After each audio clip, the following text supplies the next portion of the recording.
Pronto, aí agora já estamos gravando, né? Bom, pessoal, o meu nome é o professor Guilherme Pereira, né? Sou do Instituto Federal de Pernambuco, e nós vamos fazer hoje uma breve, uma geral, né? Na astronomia, principalmente para aqueles que vão fazer a OBA essa semana, né? Bom, a nossa escola, o Instituto Federal, a gente já participa desde 2009, 2010, 2009, participamos da Olimpíada, e todo ano a gente tem um resultado muito bom, e a gente gosta de compartilhar esses resultados, essas técnicas que a gente aprende para os demais estudantes, porque o objetivo da Olimpíada de Astronomia é justamente disseminar esse conhecimento, que deveria ser uma coisa normal nas escolas, né? Deveria ter uma aula de astronomia em todas as escolas, um professor de astronomia.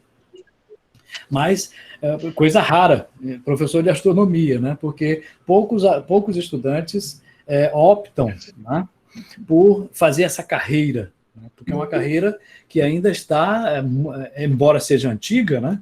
Ainda nem todo mundo tem acesso, não tem emprego para todo mundo nessa área, mas tem área aberta para trabalhar, né? Nós temos poucos astrônomos. Professor de astronomia aqui em Pernambuco, a gente conta nos dedos. Talvez tenha 4 ou 5, né? Entendeu? Eu só conheço 2 ou 3, né? Eu, Antônio Carlos, né, da Rural, tem mais 2 professores do interior, tem poucas pessoas nessa área, então por isso que a gente quer compartilhar. Então nós temos um núcleo de astronomia com telescópios e tudo mais, e a gente vai passar para vocês assim informações básicas, né, do que se deve saber para entrar numa Olimpíada. Nós já passamos lá por todas as fases, né? Nós já ganhamos medalhas todo ano da OBA, já fomos para a seletiva, já fomos para a latino-americana e já fomos para a mundial, né? E já tivemos medalhas em todas elas, né? Na Olimpíada Latino-Americana, nós tivemos 2 medalhas de bronze. Na Olimpíada Mundial, tivemos 2 também, tá? É a única escola aqui de Pernambuco que conseguiu uma medalha mundial, né? É o Campus Recife, do IFPE. E do mesmo jeito que os estudantes conseguiram lá, né? Qualquer estudante de qualquer escola pode conseguir. É somente ter o direcionamento adequado e a concentração adequada, né? Mais importante do que tudo que você aprende de astronomia, mais importante que isso, é você estar preparado para aquilo. Como? Como é que eu vou me preparar? Eu tenho que saber muita coisa. Não. Não se preocupe com a quantidade de informações que você possa ter para estudar. Não se preocupe. Você fique tranquilo, porque na OBA, o que a gente vai aprender é usar o conhecimento que você já tem. Tá? Então, o que você conhece de matemática, o que você conhece de física, o que você conhece de raciocínio lógico e etc., vai ser usado na astronomia. Tá? Então, do mesmo jeito que você usa a matemática para fazer uma conta uma relação matemática, esse está para esse, como esse está para esse. Isso eu sei de matemática. Na astronomia, a gente vai relacionar essas distâncias das estrelas que estão aqui com relação a essa. Então, é um raciocínio semelhante, só que aplicado na astronomia. Então, por exemplo, como é que a gente tem um telescópio aqui atrás? Ó? Como é que a gente calcula o aumento de um telescópio? Né? Aí existe uma conta, você vai fazer uma conta simples. Essa conta simples, para determinar quanto aumenta um telescópio, requer, né, um cálculo muito simples, mas requer também que você saiba o que é um telescópio, né? O que ele representa, o que ele faz, é um instrumento de física. Né? Esse telescópio simplesinho, tem um aumento quase igual ao de Galileu, em 1500 e pouco, em 1600 e pouco. O importante tem nele é que ele é um instrumento de física, né, que foi usado para a astronomia pelo Galileu pela primeira vez. Então, isso revolucionou toda a astronomia. Esse fato, né, mostra que a astronomia não é uma ciência, é um conjunto de ciências usado para desvendar o universo. Né? E nisso envolve também conhecimentos seus, a sua maneira de perceber a astronomia. É uma coisa quase que pessoal, porque mexe com o seu conhecimento científico, mexe com o seu conhecimento filosófico, né? E seu conhecimento até religioso. Né? Você tem uma ideia diferente do universo. Então, por isso que a astronomia é tão importante. Então, nós vamos mostrar algumas coisas para vocês e vamos mostrar também alguns acessos, né, que vocês podem ter Então, vocês poderão ter acesso a alguns textos, né? Eu vou passar para você os links de alguns textos, né? Por exemplo, né? Deixa eu colocar aqui na visualização da minha tela. Então, os estudantes lá do IFPE, né? Eles trabalham com textos também. A gente fornece um material de estudo. Você não pode começar do nada, né? Então, nós temos aqui algumas coisas importantes, né? Por exemplo, a gente fez um drive aqui, em que nós temos aqui textos de revisão, né? Nesse texto de revisão, você vai poder ter acesso a vários tipos de materiais, né? Como apostilas, as últimas provas, né? Resolvidas, né? Provas da OBA, da OPA, né? Aqui nós temos aqui, por exemplo, todas as provas da OPA desde 2004, por aí, né? Nós temos várias provas aqui. Então, esse material, ele está em um link, tá?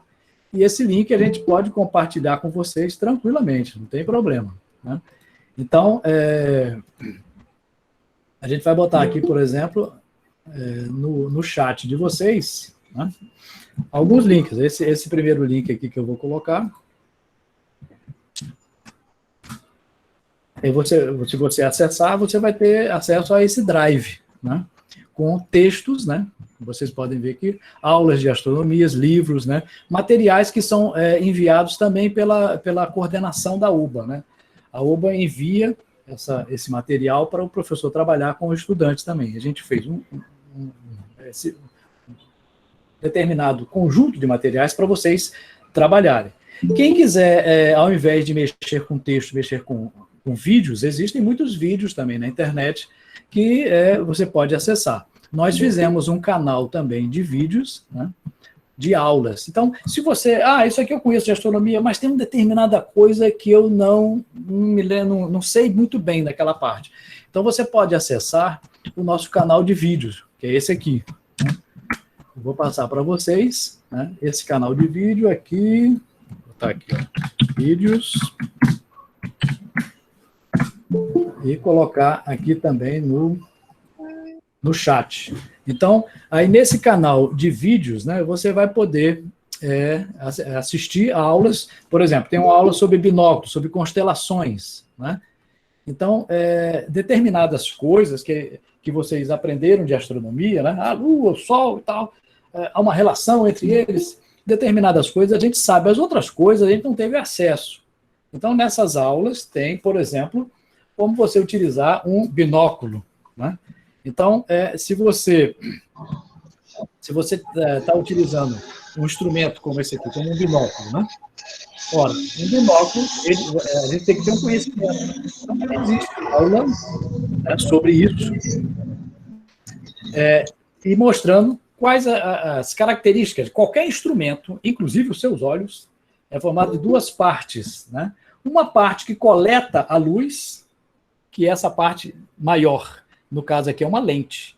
Então, se você vai observar alguma coisa no céu, tem uma lente maior que coleta e concentra num ponto menor, que no caso vai ser a sua visão. Quando você tem uma lente, esse telescópio é um telescópio refrator, né? Então, o aumento dele depende dessa lente e dessa outra. Você pode coletar também através de um telescópio. Esse telescópio, né, ele pode ser desse tipo aqui, por exemplo, usando um tubo. E dentro desse tubo tem o quê? Muita gente fica pensando, o que tem dentro desse tubo? Não sei se dá para ver direito aí. Lá dentro tem um espelho, né? Ó, quando você bota a mão aqui, reflete. Esse espelho aqui, a luz entra por esse buraco, né? Vai entrar aqui, ó. Aqui na parte de trás tem um espelho que reflete a luz. Bate e reflete. A luz entra e depois volta para o espaço? Não, a luz entra e esse espelho ele é curvo. Como ele é curvo, ele concentra a luz nesse ponto, é um espelho côncavo. Concentrou aqui, dentro, nesse espaço aqui dentro, tem uma aranhazinha, né? Dá para ver a aranhazinha aqui, ó, onde tem um espelhinho inclinado em 45 graus para cá. Então, eu vou observar aqui, ó, vou olhar nessa lente menor. Então, existe uma ocular, que é a menor, e existe a objetiva, que é a maior. Para calcular o aumento de um telescópio, depois vocês vão ver na parte de textos, a gente pega a distância focal. O que é a distância focal? A distância em que esse espelho aqui, ou lente, concentra a luz. Quando ele concentra, Ah, mas como é que eu vou saber? Eu tenho que pegar uma régua e medir a distância em que a luz bateu aqui, vai concentrar. Ela vai fazer 2 feixes aqui, ó. Concentrar aqui. Essa distância que ela está concentrando, né, é a distância focal. Isso a gente aprende também na física, na parte da ótica. Tá? E essa lente aqui também tem, ela é uma lente que concentra, só que ela concentra agora no meu olho. Pum. Então é a ocular. Então, se eu mudar essa ocular, vai mudar o aumento do telescópio. A distância que ele concentra aqui é chamada distância focal. Ah, mas como é que eu vou medir isso lá dentro? Não precisa medir, está escrito aqui, ó, nessa plaquinha. Todo telescópio tem que ter uma plaquinha. Esse aqui, a distância focal é 500 milímetros. Se eu colocar uma ocular, né, de 20 milímetros, tá? Ah, como é que eu sei que é de 20 milímetros? Está escrito aqui. Então, se ela tem 20 milímetros aqui e tem 500 milímetros aqui, é só dividir um pelo outro. 500 por 20. Dá 25 vezes de aumento. Então, se eu colocar essa lente aqui, de 20 milímetros, com um telescópio de 500 milímetros, 500 dividido por 20. Né? 50 sobre 2, 25. Então, eu olhando aqui, eu vou ver a Lua 25 vezes maior. Se eu olhar o planeta, vai ser 25 vezes maior. Ele aumenta 25. É pouco isso aí. Tá? É o menor aumento que ele tem. Se eu mudar essa lente aqui, eu vou obtendo, eu posso colocar uma outra lente, como essa daqui, né? Essa aqui ela tem 15 milímetros. Então, se eu mudar... Então, cada lente que eu coloco na ocular é que faz aumentar o telescópio. Eu não mudo aqui. Né? Aqui tem um giro que você regula o foco para concentrar exatamente no seu olho. Então, com o telescópio, a gente pode calcular o aumento que ele tem. Tá? Isso é uma das informações. E essas informações, né, vocês podem acessar essas informações em aulas específicas. Então, nós temos aqui um conjunto de aulas específicas. Esse link que eu mandei aí para vocês, vocês podem acessar. Tem aulas sobre telescópio, sobre binóculo, sobre constelações, sobre planetas, leis de Kepler, cosmologia. Então, tem uma série de assuntos, temas, né? Mas a astronomia, ela começa por uma coisa bem mais simples. Então, nós vamos começar aqui por uma coisa bastante simples. Primeiro, vamos começar do zero, a astronomia, mostrando a vocês o que é astronomia. A astronomia é a parte da ciência que estuda o universo. Né? Então, o que nós vamos aprender sobre o universo é que... Né? Deixa eu acertar aqui, só um minutinho. A astronomia... Ela é formada por várias partes, né? Do mesmo jeito que quando você estuda biologia, né? Você está estudando biologia, você está vendo genética, você vai ver zoologia. A mesma coisa, a astronomia tem as suas divisões. Tem a astrofísica, tem a astrometria, tem a cosmologia. Essas partes todas, né, da astronomia... Deixa eu só permitir aqui os colegas de vocês para entrar. Essas partes da astronomia são importantíssimas, mas elas não vieram do nada. Né? Elas apareceram através de um estudo histórico, né? Desde a época de Galileu, Copérnico. Né? Então, nas provas da OBA, caem também informações bem simples, mas que você tem que estar acostumado a esse ambiente. Saber que o universo, né, ele veio de uma grande explosão, né, o Big Bang, e o mais importante, eu sei que o universo veio de uma grande explosão, mas o que aconteceu? O que aconteceu é o que nós chamamos de astrofísica. Né? Ou seja, pegar o conhecimento da física, por exemplo, temperatura. Qual é a temperatura do universo no início? E qual é a temperatura do universo no fim? Então, o seu conceito de temperatura é qual? Tem que saber. Ora, se você imaginar que as coisas estão sempre em movimento, por exemplo, essas duas oculares aqui, elas representam os átomos. No início do universo, eles estavam tudo juntos. Depois, eles começaram a ter, por um motivo ou outro, expandir-se. Então, começaram a bater um no outro. A temperatura é a medida desse choque entre uma partícula e outra. Então, quanto maior a temperatura, mais forte estão transferindo energia um átomo para outro. Tá? Então, o conceito de temperatura está ligado ao movimento. Né? Tudo que tem mais movimento tem temperatura. Não faz sentido você, no início do universo, falar em temperatura do início do universo. O conceito de temperatura veio com o Big Bang. Com o movimento, na física, você vem o conceito de espaço e de tempo. Percorreu uma distância e gastou um tempo para isso. Esse conceito só apareceu depois da criação do universo. Então, quando a gente fala do Big Bang, ele está falando das leis da física. Tá?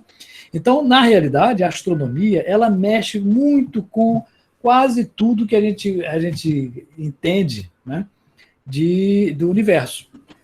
Como é que existe a vida, né? Como se comporta a vida no espaço, por exemplo? Tudo isso mexe com o nosso conhecimento geral.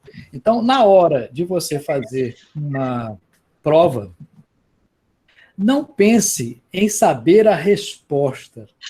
Pense em usar o que você já aprendeu para resolver aquele problema. Né? É o que eu digo para os alunos. A gente pensa assim, eu vou fazer uma prova e essa prova da Olimpíada eu tenho que atingir uma nota tal. Não, você tem que atingir uma nota melhor do que a sua própria. Se você, há um ano atrás, fizesse a prova, você tiraria 4. Mas hoje eu vou tirar 6, vou tirar 7, vou tirar 8. Você tem que ser melhor do que a sua cronologia, você tem que ser melhor do que você mesmo. Então, a lição que uma Olimpíada passa para um estudante não é a quantidade de conhecimento que ele tem, né? Que naturalmente vai aumentando. Todo mundo, hoje, você sabe mais do que quando você era criança. Né?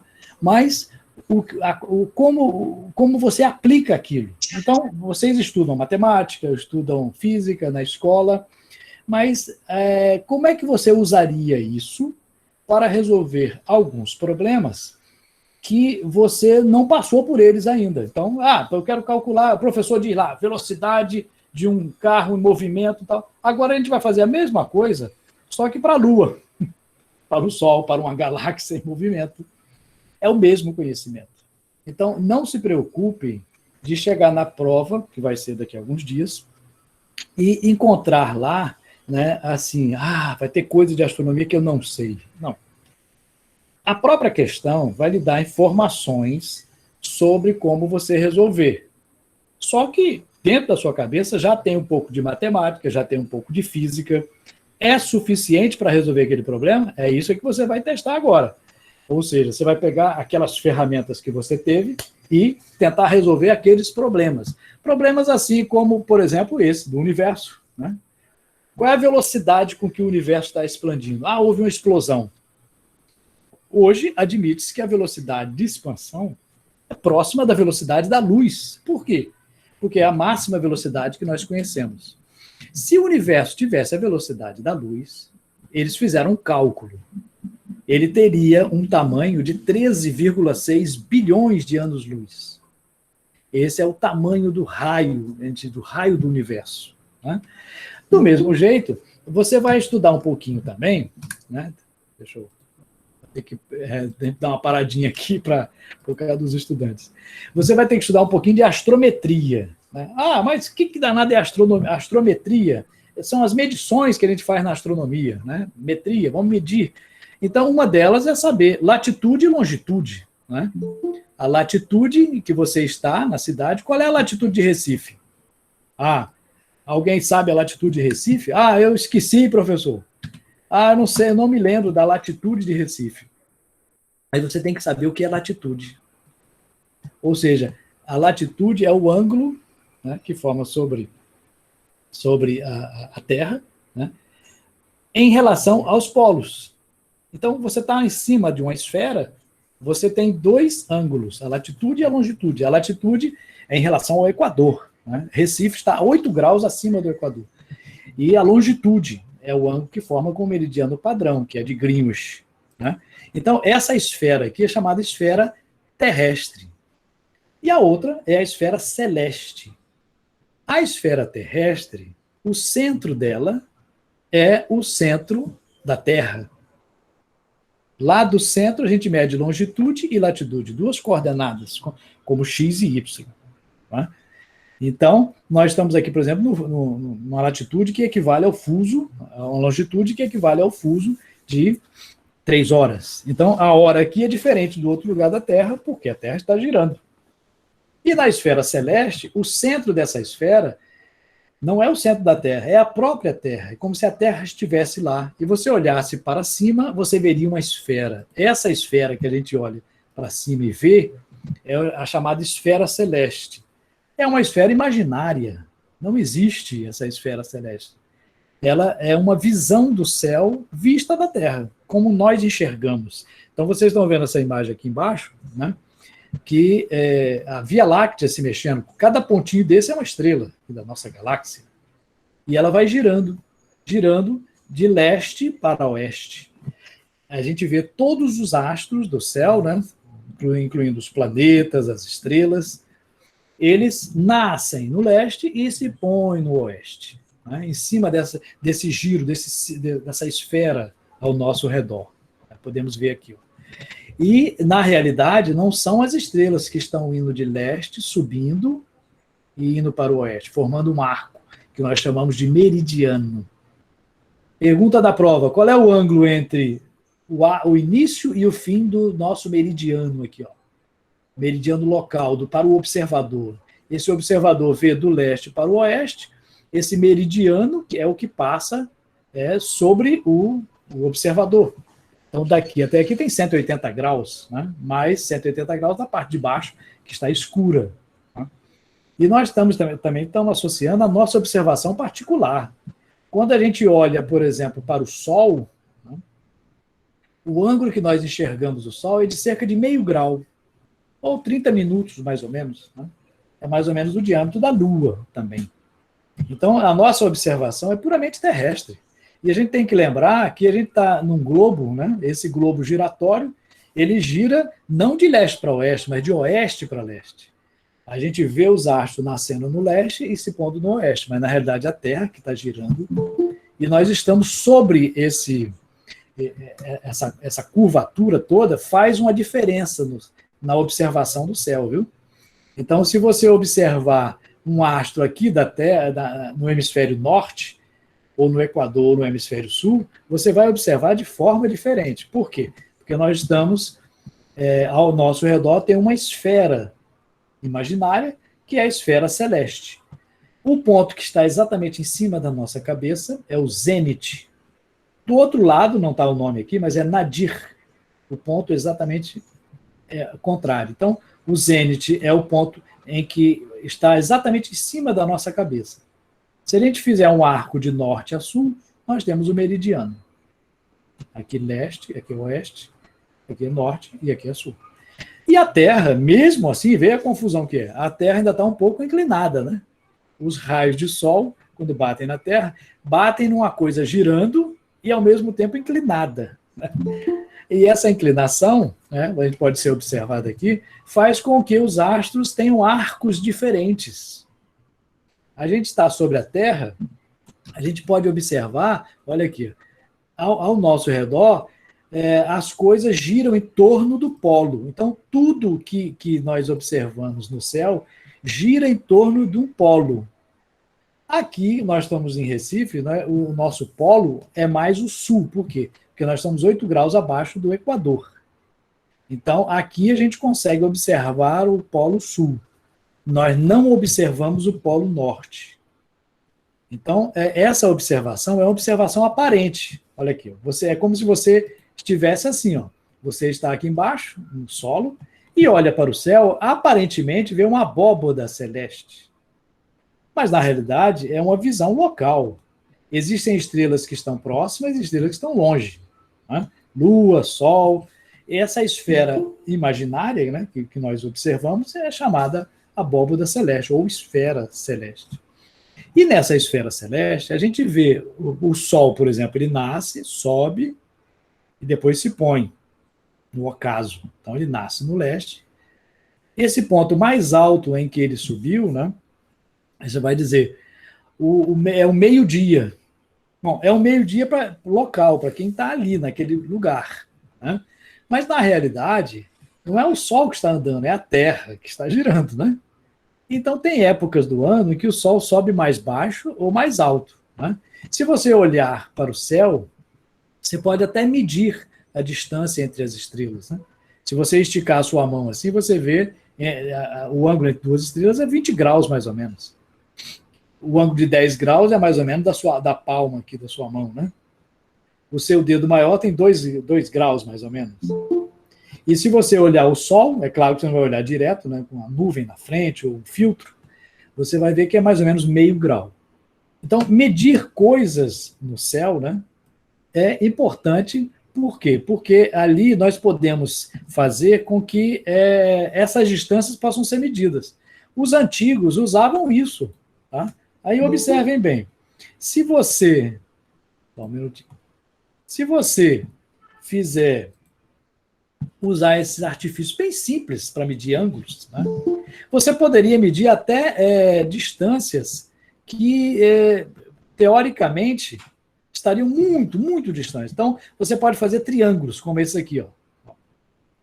Se você medir, né, se quiser saber o diâmetro daqui do Sol, por exemplo, esse diâmetro angular, né, pode ser calculada a distância em que ele está, se a gente medisse o tamanho real do Sol. Então, o que se fazia na antiguidade eram medidas relativas, né, e não absolutas. A gente não tinha... na antiguidade, nós não tínhamos instrumentos como um telescópio, precisos. Né? Hoje em dia, para medir a distância dos planetas, a gente mede com radar. É o mais preciso, ele mede com a distância de centímetros dos planetas. Mas na antiguidade, nós não tínhamos. Na antiguidade, a gente só tinha isso aqui. Ó. A gente tinha a observação da esfera celeste. Tá? E os estudos no hemisfério norte, por exemplo, havia uma estrela que estava sempre parada no céu. Essa estrela que estava sempre parada é a estrela polar, né, a Polaris. Né? Ela não se mexia. Todas as outras estrelas giram, né, para quem está na Terra, em torno dela. Todas giram em torno da Terra. Então, a estrela polar. Aí as pessoas faziam navegação, né, em caravelas, etc., usando a estrela polar como referência. Só que, quando passaram do Equador, né, por exemplo, saiu lá de Portugal a caravela de Cabral, né, quando ele atravessou o Equador, a estrela polar sumiu. Por quê? Porque ela estava abaixo do horizonte. Na Terra, o Polo Norte, quando você passa para o hemisfério sul, não dá para ver o Polo Norte, não dá para ver o sul. Então, ficava mais difícil você localizar as coisas. Né? Então, esse sistema era um sistema que utilizava ângulos. Então, tem os ângulos altura e azimute. Esses ângulos, altura e azimute, eles são utilizados também, né, num telescópio. Então, por exemplo, deixa eu mostrar aqui. Se a gente tiver um telescópio aqui como esse aqui, tá dando para ver aí, Wesley? O telescópio? Está sim, professor. Tá bom, tá, porque eu fico aqui sem ver o que vocês estão vendo. Então, esse telescópio, eu mexo nesse aqui horizontalmente, né, e verticalmente. Tá? Então, se eu colocar ele assim, ó, formando 90 graus com a minha vertical, eu estou apontando para o horizonte. Certo? Então, aqui, por exemplo, eu estou apontando para o norte. Como é que eu sei que é o norte? Pego a bússola, boto aqui. Embora tenha uma pequena variação, né? Então, eu estava apontando para o norte. O ângulo, né, com esse horizonte, o ângulo que ele forma com esse horizonte, eu posso medir aqui atrás. Ó. Deixa eu botar aqui mais perto. Tem um medidor de ângulo aqui. Ó. Dá para ver aí. Né?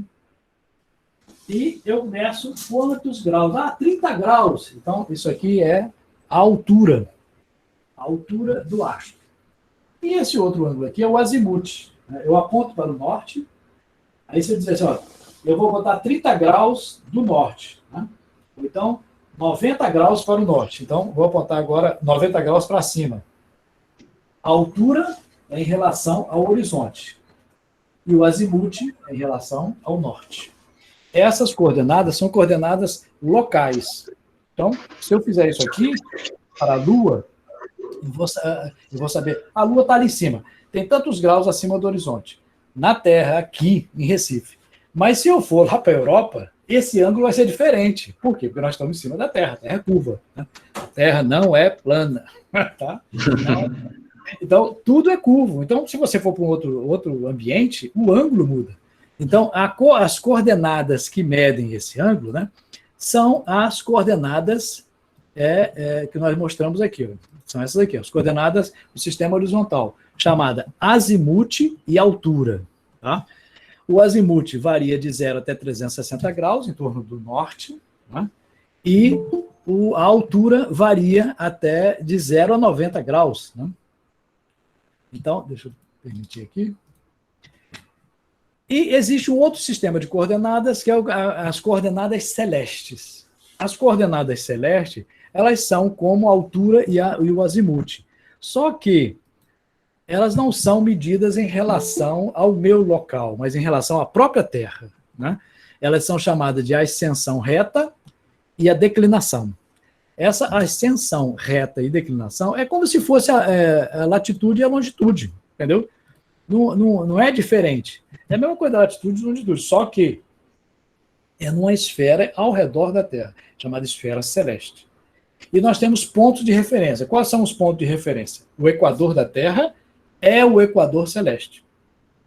A gente cria em volta da gente uma esfera imaginária, que é a esfera celeste, de maneira que o equador da Terra seja, ele projetado no universo, forma um equador celeste. E na Terra, para medir a longitude, a gente usa o meridiano de Greenwich, na Inglaterra, como referência. Na esfera celeste, a gente usa o ponto vernal. Onde é o ponto vernal? O ponto vernal é quando o Sol cruza o Equador, subindo. É o ponto gama. Então, mas o Sol subindo porque tem épocas do ano em que o Sol está... Deixa eu botar aqui.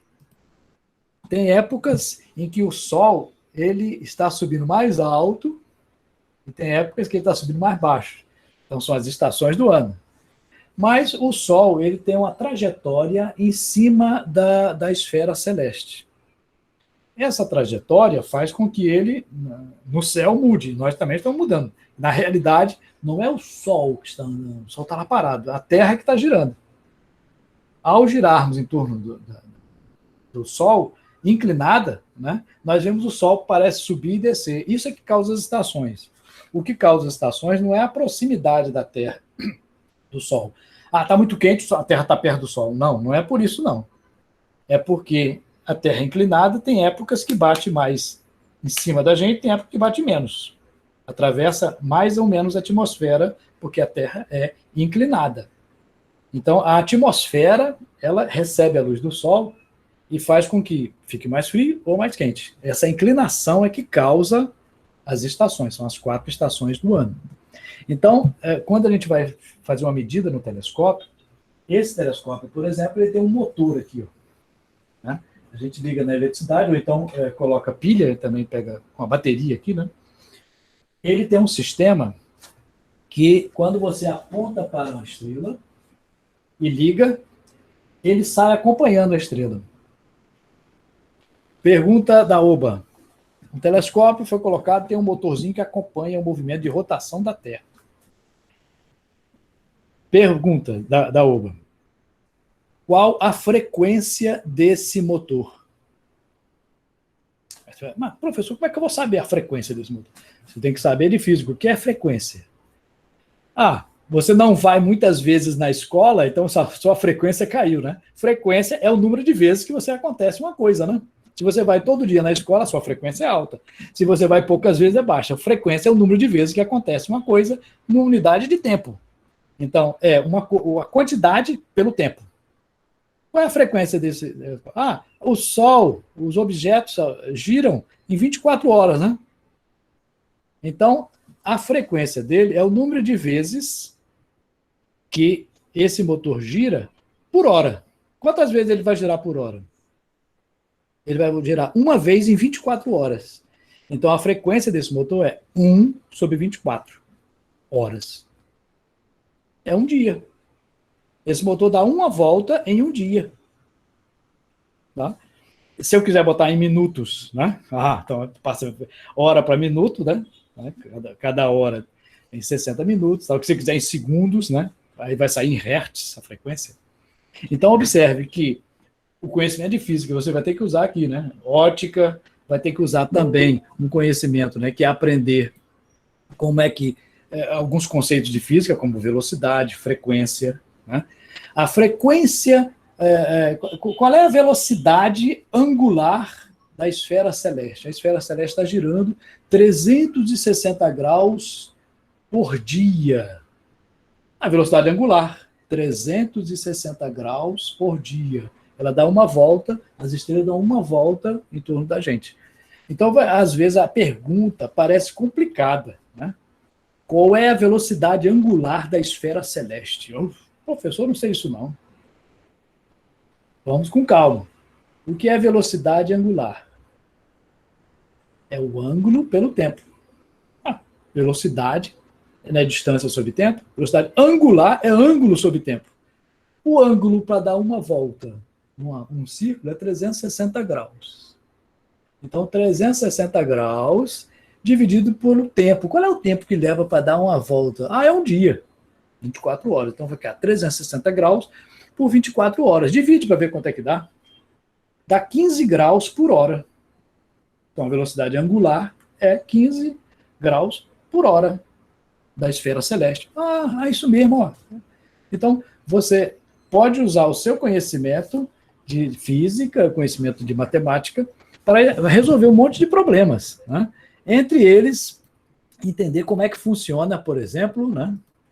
Eu até elaborei um texto, né? Eu vou até mostrar a vocês, deixa eu ver o que está aqui. Esse textozinho é uma revisão, né? Não se preocupem que a gente não tem que aprender tudo nessa aula, não. Mas eu vou fornecer um material para que vocês deem uma revisada. Né? Então, essa revisãozinha está num texto aqui, ó, falando sobre a esfera celeste, sobre um pouquinho, isso aqui é bem resumido, né? Sobre as estrelas, né? As principais estrelas. Se cair na prova lá, qual é a estrela mais brilhante do céu?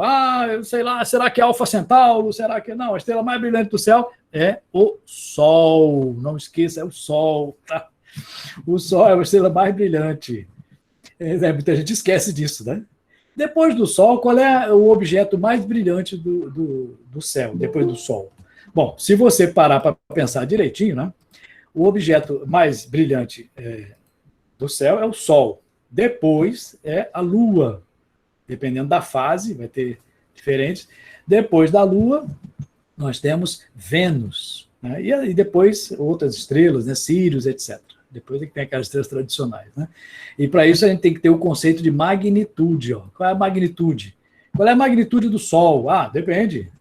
A magnitude do Sol aparente e a magnitude é absoluta. Então, existe uma relação entre magnitude aparente e absoluta. O que é aparente e o que é absoluta? A aparente é que é visto aqui da Terra. Essa magnitude, quanto menor a magnitude, né, mais brilhante. Aqui tem uma tabelazinha ó, de magnitude aparente. Ó. Magnitude aparente do Sol. Deixa eu ver se aumenta aqui. Aqui, ó, magnitude aparente. Se você olhasse para o Sol, né, hoje, ó, a magnitude aparente do Sol é menos 26. Menos 26. A magnitude, quanto menor a magnitude, maior o brilho. Então, é uma escala. Mas essa escala é em relação a quem? A estrela Vega. A gente considera a estrela Vega uma estrela padrão, é zero. Né? Aquela é zero. Então, essa aqui é 2 vezes mais brilhante, é 2 vezes menos brilhante. Então, a gente usa como referência. Né? O Sol é menos 26, a Lua é menos 12, Vênus é menos 4. Sírios é uma estrela, é a estrela, né, normal depois do Sol mais brilhante, é menos 1,45. Alfa da Baleia, Rigel, né, são estrelas comuns. Né? Então, o conhecimento sobre magnitude é importante, esses conceitos, galáxias, né? As galáxias são um conjunto de estrelas A nossa galáxia é um conjunto de 200 bilhões de estrelas, é a Via Láctea. Né? Então, como é que a gente sabe que a galáxia está a tal distância? A gente usa o efeito Doppler. Então, quando os cientistas, até 150 anos atrás, né, eles olhavam para o céu e viam uma nuvenzinha, aí não sabia que nuvem é essa. Né? Essa nuvem é uma nuvem de estrelas ou é uma nuvem de gás? Como é que você vai saber? Você não tem um telescópio suficiente para olhar uma estrela de perto, assim, para ver ela redondinha. Não tem essa capacidade. Então, os cientistas olhavam essa nuvem, né, e até 100 anos atrás achavam que era nuvem de gás. E existem nuvens de gás. Forçam tanto que começam a brilhar. Né? Aí, quando eles começam a brilhar, formam as estrelas brilhantes, essas que a gente vê no céu e tal. Mas existiam umas que elas estavam sempre fixas lá, ela não tinha essas propriedades. Então eles começaram a ver que elas tinham um movimento, então variava a frequência. Pela variação da frequência, eles descobriram a velocidade e a distância dessa nuvem. E viram que estavam tão longe, que não eram estrelas, não eram nuvens de gás, eram nuvens de cada pontinho, não era um gás, era uma estrela. Então era uma galáxia. Estavam a milhões de anos-luz, não estava 1 ano-luz, 2 anos-luz. A estrela mais próxima da gente, né, depois do Sol, é Alfa Centauro, 4 anos-luz. Isso aí estava a milhões de anos-luz. Então era uma galáxia com 100 bilhões de estrelas. Né? Essa foi uma grande descoberta na virada do século XIX para o século XX. Né? Eles descobriram que havia outros mundos com outras estrelas, e essas estrelas deviam ter sistemas lá de planetas, etc. Então, tudo isso, esse conhecimento veio desse instrumento aqui. À medida que você observa com mais nitidez as coisas, você pode acoplar aqui, né? Ao invés de colocar uma ocular simples como essa, você pode colocar outras coisas. A primeira coisa que colocaram foi uma lente que diminui. Por que bota uma lente que diminui no telescópio? Aqui, essa aumenta, é ocular. Se eu botar ali, tem 25 vezes de aumento. Se eu colocar essa que diminui, ela é chamada lente Barlow, né? Ela é 2x. Ela diminui tanto que a imagem fica projetada, em vez de ser projetada aqui, ela vai ser projetada aqui. Vai ser projetada bem mais longe. E eu vou colocar a minha ocular. Então, ela dobrou a distância focal desse telescópio. Se dobrou, ela aumenta o dobro. Então, quando eu colocar aqui, nós vimos que a distância, para calcular o aumento, é a distância do foco, que concentra a luz, dividido pela distância focal da ocular. Então, 500 milímetros por 20, né, dá 25 vezes. Né? 500 por 20, 25 vezes. Se eu colocar essa aqui, que é a Barlow, vai aumentar 50 vezes. Então, eu dobrei o telescópio. Sim, eu vou pegar outra Barlow, colocar aqui, colocar aqui, colocar aqui. Daqui a pouco eu estou vendo lá os ETs lá. Teoricamente, né? Mas tem um problema. À medida que você vai colocando, vai ficando escura a imagem. Então, você precisa de um telescópio maior para coletar mais luz. Então, a tarefa era fazer um telescópio cada vez maior, cada vez maior. O máximo que conseguiram até esse período aí, da virada do século, né? Era assim, 2 metros, 3 metros. Chegou até o Monte Palomar, que era de 5 metros. Um espelho de 5 metros. Alguns anos atrás eu fui no Chile, né, com os alunos que ganharam o concurso aí do Chile, né, e a gente foi visitar um telescópio que é um dos maiores do mundo, com 8 metros. Né, todo tecnológico, com câmeras digitais, etc. 8 metros. Né? Esse daqui, ele tem, aqui acho que 15 centímetros, mais ou menos. O diâmetro, né? Então, o que vale é esse diâmetro aqui. Quanto maior esse diâmetro, mais luz o telescópio pega e melhor para você observar e você captar mais luz e aumentar mais. Então, o que eles fizeram na virada do século XIX para o XX foi observar essas nuvens e colocar a nossa posição no universo. Nós estamos dentro de uma galáxia. Ninguém sabia disso. Nós estamos no meio de 200 bilhões de estrelas, que é a Via Láctea, e tem outras nuvens. A gente só descobriu isso porque a gente descobriu que haviam outras. Então nós estamos em uma delas. Aí verificamos, inclusive tem duas satélites que ficam girando, né? Duas galáxias satélites, são as nuvens de Magalhães, que giram em torno da nossa galáxia, né? Essa nossa galáxia, ela leva mais ou menos 250 milhões de anos para dar uma volta assim, né? O Sol leva 250 milhões de anos para dar uma volta. Ou seja, se a Terra com o Sol, né, gira em torno da galáxia, né, ela vai fazer um aniversário, né, quando completar 250 milhões de anos, um giro, né, ao redor. Então, esses conhecimentos são advindos da astronomia. Continuando aqui a nossa visão, né, a gente observa aqui que o Sol ele não funciona do mesmo jeito o ano todo, né? O Sol nasce no leste, sobe até o meio-dia e desce. Mas isso, ele sobe e desce mais ou menos na metade aqui, na primavera e no outono, né? Se em outras épocas, olha aqui, em vermelho, o Sol sobe mais alto. Quando o Sol sobe mais alto, é verão, né? E quando o Sol sobe mais baixo, esse laranja aqui, ó, sobe, né? Sobe aqui, depois desce, é inverno. Então, essa diferença de temperatura é a altura em que o Sol sobe. E se você estivesse no Equador, o Sol sempre subiria mais ou menos na mesma coisa, é uma variação menor. Então, quem mora perto do Equador não tem muita variação de temperatura. Quem mora perto dos polos, né, em altas latitudes, a diferença é muito grande, né? Tem locais em que vai anoitecer 10 horas da noite, né, por causa desse ângulo solar. Né? Bom, e lembrando sempre que nós temos... Deixa eu afastar aqui um pouquinho, para me visualizar melhor. Essa inclinação da Terra é que causa as estações, né? Quem está na parte de baixo aqui da Terra, né, recebe mais luz do solar, verão. Então, enquanto é verão no hemisfério sul, é inverno no norte. Mas esse eixo da Terra, ele é fixo, mais ou menos fixo, né?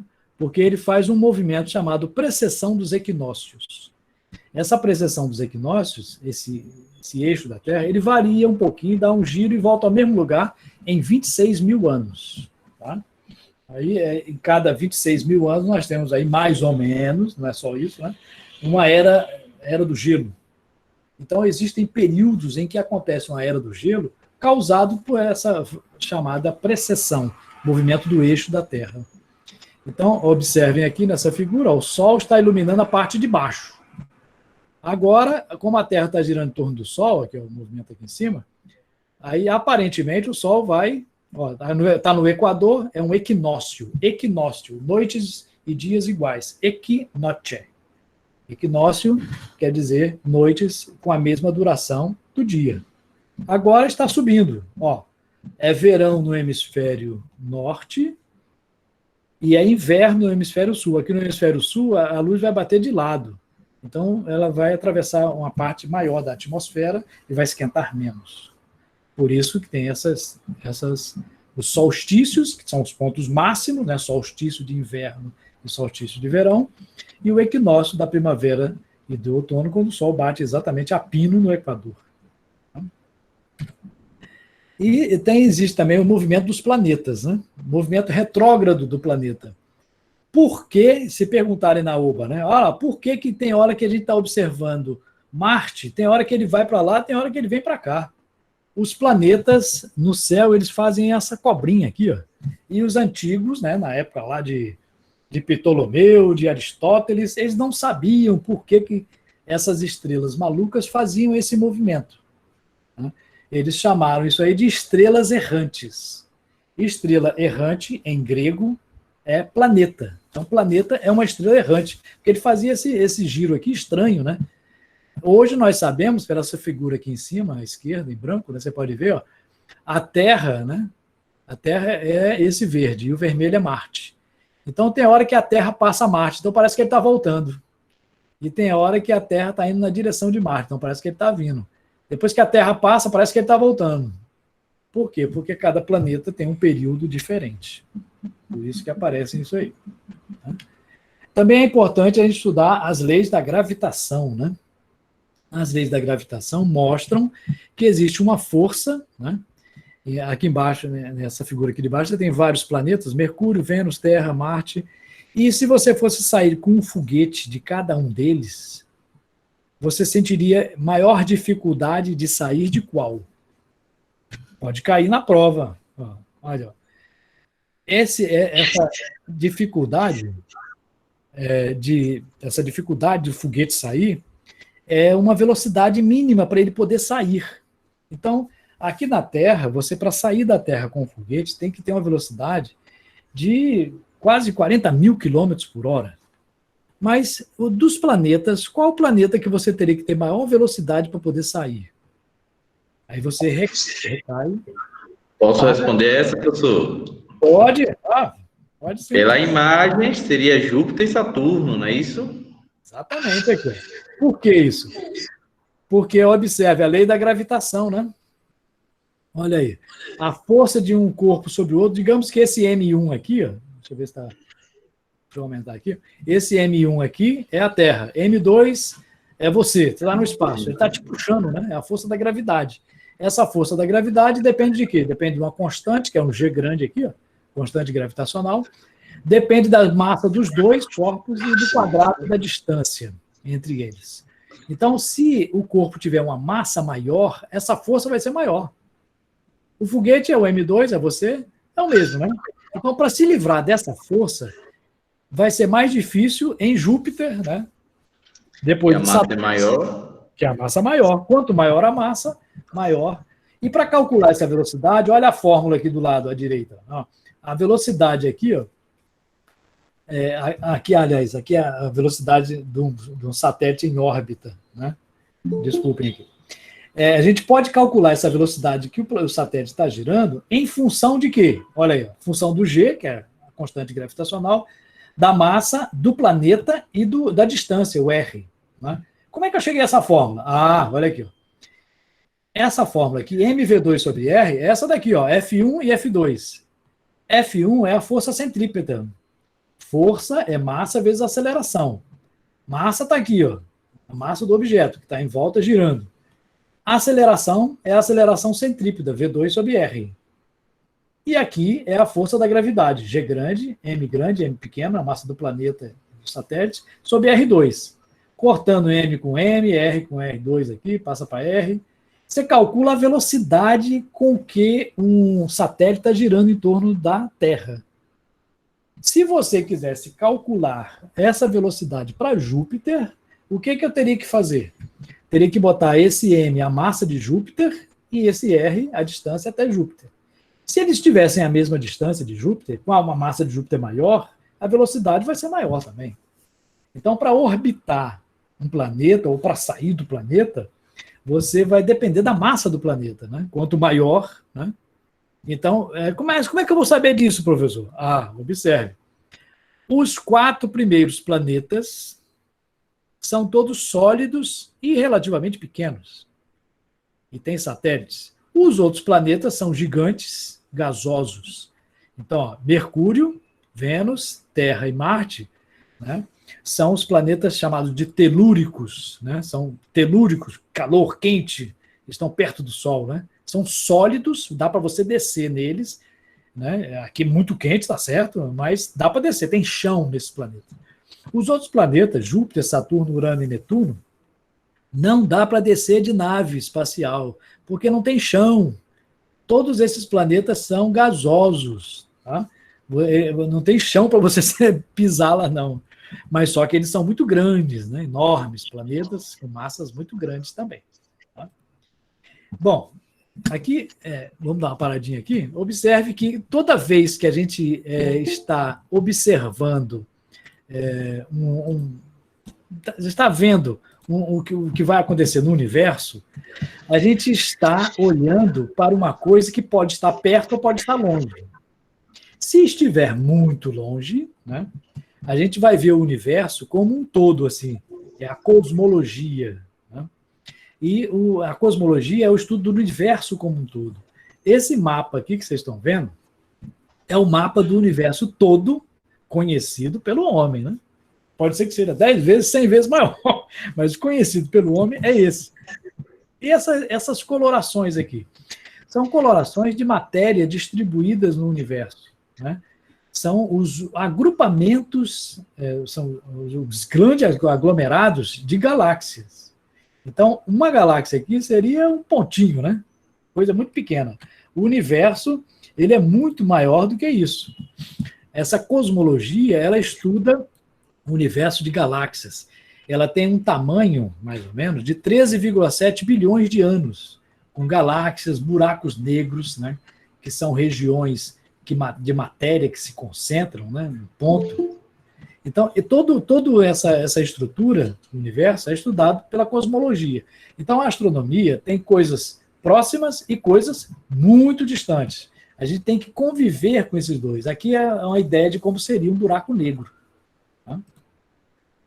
E o universo, como ele é muito grande, quando você observa o universo, deixa eu permitir um colega aqui de entrar.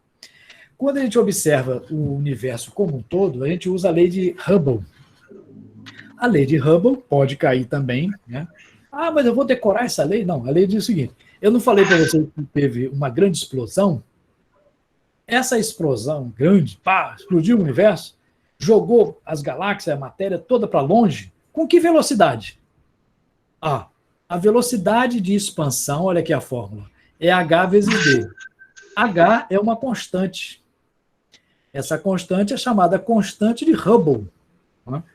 Que cada ano eles fazem um cálculo dessa constante H. Em média, ela está em torno de 70 quilômetros por segundo, né? É a velocidade de expansão do universo, em cada megaparsec. Que diabo é isso? Parsec é uma distância estelar de 3,26 anos-luz. Mega milhão. Isso quer dizer que a velocidade aumenta com a distância. Esse H é constante. Então, a velocidade de expansão de uma galáxia, a galáxia está sendo jogada para o universo, esse H é uma constante, e aqui é a distância. Quanto mais distante tiver uma galáxia, maior a sua velocidade. Então, essa lei de Hubble diz isso. Ó, quanto mais distante está uma galáxia, maior a velocidade. Tem um limite. Qual o limite? O limite é a velocidade da luz. Então, quanto mais distante tiver uma galáxia, maior a sua velocidade. É isso que diz a lei de Hubble. Se cair, não se preocupem, que eles colocam as fórmulas e colocam os dados também. É claro que você tem que saber usá-las, né? Usar essa relação entre da lei de Hubble. Né? E outras observações, né, que a gente faz, por exemplo, essa aqui é uma nebulosa. Ah, professor, é uma nebulosa cheia de estrelas? Não é bem assim. Existem nebulosas que são galáxias. E existem nebulosas que são de gás. Essa nebulosa aqui é a nebulosa de Órion. É uma nuvem de gás hidrogênio. Todo o nosso sistema solar, o Sol, os planetas, nasceu numa coisa assim. Essa nebulosa, ela é de gás hidrogênio, que é o gás primordial do universo. Ela, pela gravidade, vai se concentrando. Aí vai nascer estrelas. Ó, essa aqui, azulzinha, é uma estrela nascendo. Como é que você sabe que ele está nascendo? Porque é azul. Se for uma estrela vermelha, tem uma estrela vermelhada aqui, é velha, é antiga. E se ela for amarela, é igual ao nosso Sol, a verde também, perto do nosso Sol, está no meio da vida. Então, uma estrela aqui, dessa aqui, azul ou branca, ela é novinha, ela só tem 1 bilhão de anos. Somente. Se ela for vermelha, ela tem 10 bilhões, está velha. E o Sol, ele tem 5 bilhões. Então, isso aqui é como se fosse um ninho de formação de estrelas. Onde é que vai aparecer estrela? Pergunta que pode cair na prova, né? Ele mostra assim, ó, essa aqui é a nebulosa de Órion, né, onde o hidrogênio se concentra pela gravidade e forma estrelas. Pergunta da prova. O local de maior probabilidade de nascimento das estrelas é letra A, áreas vermelhas, letra B, áreas violetas, letra C, áreas brancas, letra D, áreas escuras e letra E, áreas marrons. Qual a área aqui em que as estrelas têm maior probabilidade de nascerem? Aí você vai olhar, peraí. Deve ser no branco, né? Está brilhando lá, ó. Deve estar nascendo estrela aqui, ó, né? Então, na área branca. Não. A maior probabilidade, se está branco, é porque as estrelas já nasceram. Elas já estão brilhando. A área em que de maior probabilidade de nascer estrelas são as áreas escuras, pretas. Por que preta, professor? Porque ali você não está vendo luz nenhuma. Por que você não está vendo luz nenhuma nessa área preta aqui? Porque a concentração de gás é maior. Você está enxergando isso aqui vermelho ou violeta, assim, vermelho, branco, porque tem estrelas atrás iluminando. Aqui não.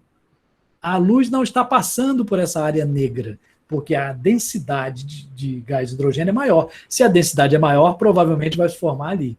Então, áreas negras, ó, como essa daqui, essas áreas escuras da nebulosa são áreas em que vão aparecer estrelas, porque está se concentrando o gás de hidrogênio até a concentração é tão grande que começa a ver as reações de fusão nuclear e ela começa a brilhar, igual o nosso Sol, que brilha do mesmo jeito. É um gás comprimido, o nosso Sol.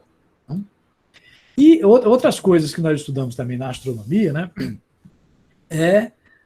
assim, a astronomia pé no chão. Né? Tá? O Wesley quer perguntar alguma coisa? Pode perguntar. Não, professor, até aqui está tudo ótimo. Tudo bem, qualquer coisa você fala aí. O Wesley tá aí. Eu posso dizer aqui uma pergunta de um aluno, se o senhor puder responder agora. O senhor falou que estrelas brancas e azuis são estrelas novas, de aproximadamente 1 bilhão de anos. Uhum. Estrelas amarelas, como o Sol, são estrelas na metade de sua vida. Estrelas vermelhas, justamente estrelas velhas. O aluno Ariel perguntou assim, mas o Sol não é branco? Boa pergunta. Veja bem, as estrelas emitem todas as frequências de luz, né? As frequências de luz, quando chegam a nós, né, todas juntas, é o branco. Só que, se você colocar num aparelho e olhar bem com detalhe, você vai verificar que o Sol tem um pouquinho mais de verde, né, do que as outras cores. A intensidade é maior.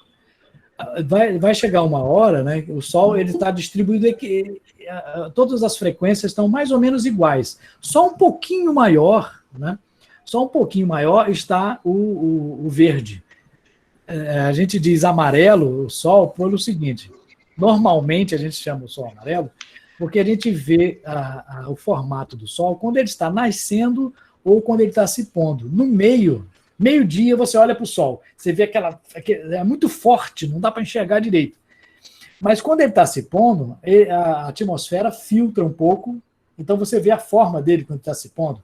Então é meio alaranjado, é meio amarelo, né? Até vermelho às vezes, mas é o efeito da atmosfera. O Sol em cima, ele é branco. Mas se a gente olhasse com um instrumento chamado espectrômetro e medisse todas as frequências, o verde é um pouquinho mais intenso do que os outros. O Sol, na realidade, é verde. Não é à toa que todas as plantas, todas não, mas a maioria das plantas do nosso planeta, elas são verdes. Por quê? Porque tem clorofila. Mas por que tem clorofila? Porque é uma adaptação ao nosso Sol. Se um dia a gente for para um sistema de um Sol, um sistema solar por aí, em que o Sol seja vermelho, provavelmente a gente vai encontrar florestas, vamos supor que tem um planeta lá igual a Terra, né? Florestas vermelhas. Né? A maior parte das plantas é verde exatamente para controlar a intensidade solar, nem ser muito, nem ser pouco, né? Porque o verde é onde se aproveita a maior quantidade de energia para a planta crescer. Então, o Sol está no meio. Ele é verde, amarelo ali, né, nessa faixa. O Sol, depois de um tempo, ele vai ficar amarelo, depois vai ficar laranja, depois vai ficar vermelho e depois vai morrer. As estrelas vermelhas são estrelas velhas, né, que já estão morrendo. E as brancas e as azuis são mais jovens. Tá? Se a gente olhar para o céu, a gente vê a olho nu, né, um lugar bem escuro no interior, assim, né? Você dá para ver 6.000 estrelas a olho nu. Aí cai na pergunta na prova da OBA. Se você estiver no interior, olhando para o céu, num determinado momento, naquele momento da noite, quantas estrelas, em média, nós podemos observar? um número mais próximo de... Aí vem lá, 2. Não, peraí, tem mais de 2 estrelas. 50 mil, 1 milhão, a olho nu. Quantas estrelas, aproximadamente, você vê num determinado momento, no interior, bem limpinho, sem nuvens, tudo limpinho, céu? Quantas vocês vê? Ah, o professor falou que é 6 mil. Mas não é 6 mil. É 3 mil. Por quê? Porque você está vendo metade do céu, né? E quando você olha, se você vê metade da abóbora, a outra metade está do outro lado, é dia, né? Você está à noite vendo metade das estrelas, 3 mil mais ou menos, a olho nu. Tá? Então, cuidado com essa pegadinha. Então, e a magnitude limite do olho humano é 6, né? Magnitude 6. Bom, para medir magnitude, a gente usa uma estrela como referência, que é a estrela Vega, né? Essas estrelas, elas vão sendo colocadas, por exemplo, aqui a estrela Sirius, constelação de Órion, né? Que é a constelação das Três Marias.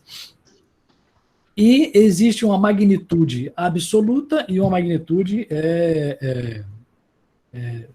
aparente, né, que a gente vê aqui da Terra. A magnitude absoluta do Sol é em torno de 5, absoluta, do Sol. Aí por isso que muita gente diz, o Sol é de quinta magnitude, magnitude absoluta. Tá? Na verdade é 4,8. Né? Então o brilho vai depender. Então fizeram inicialmente uma escala, né? Mas essa escala era muito simples. Hoje em dia, a gente usa uma escala diferente, que é a de magnitude absoluta. Essa magnitude absoluta, você mede o brilho das estrelas a uma distância fixa. Essa distância fixa é uma distância de 10 parsecs, 10 pc. O parsec equivale a mais ou menos 3,26, 3,27 anos-luz. Então, se você colocasse todas as estrelas a uma distância fixa, elas teriam magnitude 1, 2, 3, 4. E no caso do Sol, é quase 5, mais ou menos. Tá? Se o Sol estivesse a 32,7 anos-luz, ele teria magnitude 5, aproximadamente. Tá? Quem fez essa classificação foi o Hertzsprung. Tá? Então, o Sol, ele está a uma distância, né? O Sol está perto da gente, por isso que ele é tão brilhante, ele é uma estrela igual às outras, só que ele está a 8 minutos-luz somente. Né? Então, se você estiver na praia e o Sol, de repente, apagar, você ainda vai ter 8 minutos de luz solar. Depois, apaga de vez. É a distância que a luz sai do Sol e chega até a Terra. Tá? Então, essa distância é 8 minutos-luz. Então, para determinar a distância de uma estrela, a gente usa um método chamado paralaxe. A paralaxe é assim, né? Digamos, aqui tem uma animação, né? A Terra, o Sol, esse aqui é a esquerda. A distância da Terra até o Sol a gente chama de UA, unidade astronômica. A distância média da Terra até o Sol é 149 milhões e 600 mil quilômetros. Mas imaginando a Terra como dando uma volta por igual, né? A Terra está nessa posição, você localiza a estrela aqui. 6 meses depois, né? Aqui é 1º de julho, 6 meses depois, 1º de janeiro, você observa a estrela, ela está aqui. Na realidade, a estrela não saiu do lugar, quem saiu foi a Terra, né? Então forma um triângulo aqui, ó, né? Esse triângulo. Então, a distância daqui da Terra até o Sol é uma unidade astronômica. Se eu medir esse ângulozinho aqui, ó, forma um triângulo retângulo. Triângulo retângulo aqui.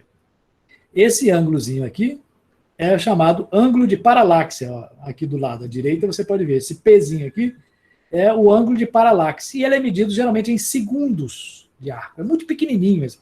Só dá para medir com instrumentos de altíssima precisão, em observatórios. É um ângulo muito pequeno que você mede a cada 6 meses. E tem um triângulo. Ah, se tem um triângulo retângulo, você é um aluno esperto. Você sabe o teorema de Pitágoras, né? Então, essa distância aqui é uma unidade astronômica, é um lado do triângulo. A hipotenusa é D, a distância da Terra até a estrela. E a distância da estrela até o Sol. Será que com esse ângulo dá para calcular? Dá, entendeu? Dá para calcular. Então, geralmente, nas questões da OBA, não cai essa fórmula que eu estou mostrando a vocês aqui. m pequenos, a magnitude relativa, a magnitude absoluta, é igual a 5 vezes o logaritmo da distância na base 10 menos 1. Quando cai assim, ele nunca cai na prova da OAB assim, não. Isso aqui cai na seletiva para internacional, aí cai. Mas não vai cair. Eu botei a forma para mostrar para vocês. Não vai cair. É assim. Vai cair assim, ó. Um triângulozinho, olha. Se ele der esse lado, dá para calcular o outro, né? Ou se der o ângulo aqui, ó, dá para você, ó. O cateto oposto sobre adjacente é o quê? É a tangente, né? Então, a tangente desse ângulo P é o cateto oposto dividido pelo adjacente, que é o lado de cá, a distância da estrela até o Sol.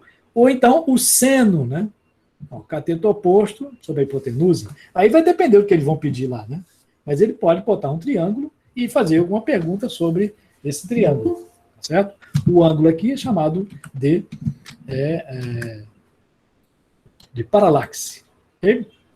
Bom, então veja bem. Deixa eu dar um pulinho aqui. Aqui, para você ter uma ideia, o tamanho comparado do Sol, esse vermelho aqui todo, né? A Terra e a Lua, né? Então, a Terra aqui, ó, né? Observe o tamanho. O diâmetro da Terra é 12.756 quilômetros. Quer dizer, tem 6.700 quilômetros, mais ou menos, 3.400 quilômetros de raio, né? A Terra. Então, as comparações são muitas, né? Então, aqui, por exemplo, nós temos aqui uma comparação entre vários objetos. Ó. Mercúrio, Marte, Vênus, a Terra em comparação a Netuno, Urano, Saturno, Júpiter. Júpiter é 10 vezes maior que a Terra, mais ou menos, né? Em diâmetro. Aí Júpiter está aqui pequenininho, o Sol, Sírius é uma estrela branca, gigante, né? Depois Sírius aqui bem pequenininho, Pólux, Arturo, Aldebaran, uma estrela vermelha gigante. A maioria das estrelas vermelhas são gigantes. No final da vida elas ficam bem grandes, né? Vermelhas. Então existem estrelas de tamanhos enormes, né? Então pode cair também uma questão comparativa de tamanho, né? Das estrelas. Aqui nós temos um mapa. É importante esse mapa aqui das estrelas do céu. Esse mapa é como se fosse um mapa da Terra, né? Você já viu o mapa da Terra em que aparecem os países, né? América do Sul, América do Norte, África, etc. Aqui é o mapa celeste. Só que em vez de países, tem regiões. Essas regiões são as constelações. Tá? Então, constelação não é um conjunto de estrelas. Isso é uma pegadinha que cai muito na prova também, né? Marque lá o verdadeiro ou falso. A constelação é um conjunto de estrelas próximas a nós. Está errado. Não é um conjunto de estrelas. É uma área do céu vista da Terra. Se você sair da Terra e for para outro planeta, você vai ver uma constelação, um ângulo diferente. Se você for para outro sistema solar, você vai ver diferente, né? Então, por exemplo, aqui embaixo tem a constelação do Escorpião. Dá para ver o rabinho aqui do Escorpião. Né? Aí tem também as Três Marias. Estão onde? As Três Marias estão aqui, ó, Orion. Então, cada região dessa, cada área é uma constelação. Bom, mas quais as coordenadas? Aqui na vertical é a chamada declinação. É como se fosse a latitude, só que celeste. Esse zero aqui, essa linha do meio aqui que corta o mapa, é o equador celeste. O equador celeste divide o céu em duas áreas. De 0 a 90 graus, hemisfério norte, para cima. E de 0 a menos 90 graus, para o sul. Então, nós temos aqui a declinação. Na horizontal, tem a ascensão reta, que é a longitude. Tá? Como se fosse de leste para oeste. Então, você distribui aqui as principais constelações. Na realidade, são 88. Existem 88 constelações, mas essas são as principais, né? Ah, professor, tem uma cobrinha aqui, ó. Essa senoide aqui é o quê, hein? Então, pode cair na prova, né? Olha, isso aqui é um mapa das constelações. O que é essa linha do meio? Essa linha do meio é o equador celeste, que é uma projeção do equador terrestre. O que é a constelação, por exemplo, deixa-me ver, Cefeus, tem aqui em cima, é uma constelação do norte. Só dá para ver lá da Europa, não dá para ver daqui embaixo direito não, viu? Ursa maior, ursa menor, não dá para ver do hemisfério, porque ela está no hemisfério norte aqui. Então, se mostrar um mapa desse. E essa cobrinha aqui? Essa cobrinha é o Sol. O Sol passa por várias constelações. Tem uma hora que ele corta o equador celeste. Sobe, depois volta. Quando ele está aqui embaixo, né, é um solstício, né? Pode ser de inverno, de verão. Né? Aqui é de inverno, de verão, aqui é de inverno. Essa cobrinha, o Sol passa em cima de algumas constelações. Vamos ver quais. Aquários, Sagitário, Escorpião, Libra, Virgem. Capricórnio, né? Gêmeos, Câncer. Professor, eu já vi essas constelações em algum lugar. Essas são os signos. Então, os signos do zodíaco, né, que o pessoal diz, horóscopo, etc., são as constelações em que o Sol passa. Então, se você nasceu quando o Sol estava passando em Gêmeos, o seu signo é Gêmeos. Se quando você nasceu estava em Touro, então você é do signo de Touro. Se bem que para a astronomia isso não tem a menor diferença. Tanto faz você nascer num signo como em outro, mas os antigos achavam que, olha, se você nasceu, quando você nasceu o Sol estava passando na constelação do Escorpião, então você é uma pessoa traiçoeira que fica paraferrando a outras pessoas na hora que elas mais precisam. Aí inventavam um negócio assim, né? As pessoas acreditavam ou não, né? Em alguns casos dá certo, né? Porque tem tanta gente no mundo que com algumas vai dar certo, o que você prevê.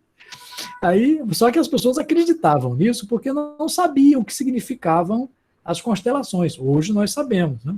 Nós sabemos que são estrelas, que estão a distâncias diferentes, numa mesma constelação, uma estrela não tem nada a ver com a outra, longe uma da outra. Então, esse tipo de estudo, né, antigo, né? Era a astrologia, né? Exatamente, essa associação. Hoje em dia, a gente não interpreta assim, né? É a diferença entre astrologia e astronomia. A astronomia é uma ciência, enquanto que a astrologia, ela não é uma ciência. Ela faz previsões, ela interpreta o céu de um jeito místico. Né? Você pode acreditar ou não, né? Mas o astrônomo não acredita, porque não existe nenhuma evidência, já foi feita até uma pesquisa científica sobre isso, nenhuma evidência em que a posição das estrelas no céu vai indicar se no dia seguinte você vai ser atropelado ou não. Tem nada a ver. Não existe nada que prove isso. Então, mas quem quiser acreditar, pode acreditar. Mas não há comprovação nenhuma de que a posição, o momento do seu signo, signifique alguma coisa na sua vida, a não ser que o Sol estando ali, você nasceu no verão, no inverno, na primavera. Aí sim, né? Claro. Está relacionado, mas não assim como os astrólogos imaginam. Tá? Essas constelações, elas também, as mais importantes, a Cruzeiro do Sul, pode cair aqui na prova. Tá? O Cruzeiro do Sul tem essas... Tem um verdadeiro e o falso, não é, professor? né? E na realidade, não existe cruz nenhuma no céu, né? É a imaginação humana que fez, para facilitar a localização, né, das estrelas. E essa do meio aqui é chamada intrometida, né? Mas é útil por quê? Porque o Cruzeiro do Sul, digamos, forma essa cruz aqui, é na direção aproximada do sul. No hemisfério sul não tem uma estrela exatamente em cima do Polo Sul, então fica difícil achar o Polo Sul. O Cruzeiro do Sul serve para ajudar a localização. Então, as constelações são úteis para ajudar você a se localizar, né? Você pode saber, por exemplo, aqui são as Três Marias, essa direita aqui, a constelação de Órion, né? Aí, se você estiver no Equador, né, elas aparecem exatamente em cima da sua cabeça aqui, elas passam. Então, de uma maneira geral, serve para você localizar onde você está na Terra. Se você estiver no mar perdido, como estava numa caravela, por exemplo, para navegar no mar, usavam as estrelas como referência, né? Aí é importante, realmente. Né? E outros estudos, né, da astrofísica, né? A gente vai usar a física para várias coisas, né? Sobre o universo, a formação dos planetas. Eles podem perguntar aqui, olha, por que os planetas próximos do Sol são sólidos e os que estão afastados são gasosos? Por quê? Aí tem várias afirmativas lá que você pode botar falso ou verdadeiro, né? Aí, obviamente, a sua primeira informação é que o Sol, ele puxa com a força da gravidade. Então, os sólidos, ele puxa mais, né, do que o gás, né? Então, na hora da formação do sistema solar, na hora de agregar, né, os que estavam mais próximos se juntaram com uma força maior, enquanto que os gases foram colocados mais afastados, né, do que o interior. Okay? Então, quando você gira toda essa matéria aqui, a parte sólida, né, ela é atraída e formando os planetas sólidos, próximos. Enquanto que o gás ele fica mais longe, porque o gás está mais disperso. E o gás é que deu origem aos outros planetas, são chamados gasosos, né? Semelhantes a Júpiter. Né? As estrelas evoluem também, né? Tá? Se tiver alguma pergunta, pode fazer, viu? Pronto, tá certo. Certo? Só uma observação com relação a essa parte de constelações. Eu participei de uma live com o professor Canalen, na qual teve a demonstração do programa Stellarium, que a gente poderia utilizar um software gratuito, né? Até o momento, eu não sabia, pensava na inocência que a constelação seria justamente esse conjunto de estrelas. E, assim, eu vi que era uma área delimitada do mapa celeste e tudo mais. E para os alunos, de uma forma lúdica, né, que talvez não conheçam de forma mais aprofundada o que são as constelações, a gente pode ver até em desenhos animados, como Cavaleiros do Zodíaco, a gente tem essas constelações que abordam muito bem elas, né, digamos assim, com relação aos cavaleiros, né, a gente consegue aprender isso de uma forma lúdica, professor. Uhum. E para localizar é importante, né? A gente saber, por exemplo, quando você vai descobrir algum planeta, algum cometa, você localiza ele na constelação primeiro, né? Para depois saber as coordenadas mais. Então são úteis para localizar, mas não para prever nada. Bom, outra coisa importante foi aquele negócio que eu falei com vocês, né? Que as estrelas evoluem, né? As estrelas azuis e brancas são jovens. Elas têm 1 bilhão de anos, mais ou menos, né? A grosso modo. As de meia idade, amarela, verde, né, como o Sol, têm 5 bilhões de anos, mais ou menos, de vida. E as velhas, são vermelhas, laranjas, elas têm cerca de 10 bilhões de anos ou mais. Aqui, a maioria delas segue uma evolução que é dada por esses pontinhos aqui do meio do gráfico. Esse gráfico aqui é o diagrama de Hertzsprung-Russell, né? É um nome meio complicado, mas ele mostra a luminosidade em função da temperatura e a evolução das estrelas. Observem que o Sol está mais ou menos aqui no meio, né? Ele está no meio da vida. Ele tem uma temperatura de 5.000, 6.000 graus, mais ou menos, na superfície. As estrelas jovens, né, são azuis lá em cima, têm uma temperatura de 20.000 graus, mais ou menos. Né? E as estrelas vermelhas, à direita, elas têm uma temperatura de 2.500 graus na superfície. Tudo isso na superfície, porque no núcleo da estrela, onde ocorrem as reações de fusão, a temperatura é de 10 milhões de graus. Tá? Então, pela temperatura da superfície, elas emitem cores diferentes. Quanto mais quente, mais azul. Quanto mais fria, mais vermelha. Tá? Então, pode cair questões na prova, assim, perguntando a vocês, né? Olha, a estrela tal, a estrela Antares é vermelha. A estrela Sirius é azul. E uma outra estrela lá, a estrela Alfa Centauro é amarelada. Aqui, mais ou menos, aqui no meio. Vamos colocar em ordem, né, de idade delas. Né? Quem é a mais jovem, quem é a mais velha. Então, a mais velha são as vermelhas. A mais jovem são as azuis e brancas. E as verdes, amarelas aqui, são no meio da vida, aproximadamente. Tá?